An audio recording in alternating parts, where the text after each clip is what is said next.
Jurnalistik surishtiruvning chegarasi bormi? Juda zo'r mavzu, ko'rib chiqamiz.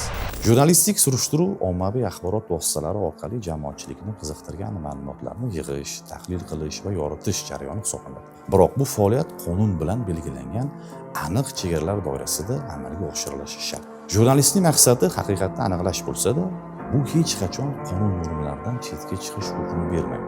Bu huquqiy chegaralarni aytib o'tamiz. Birinchisi, shaxsiy hayot daxlsizligi.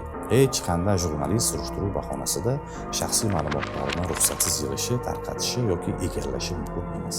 Ikkinchisi, aybsizlik prezumpsiyasi. Tergov tugashidan avval shaxsni aybdor sifatida ko'rsatuvchi materiallar ommaga chiqarish huquqiy oqibatlarga sabab bo'ladi. Uchinchisi, tekshirilgan ma'lumotlardan foydalanish. Asossiz xabarlar, tasdiqlanmagan ma'lumotlar tarqatilishi qonun buzilishi deb baholanadi. Ma'lumot yig'ishda qonuniy usullardan foydalanish.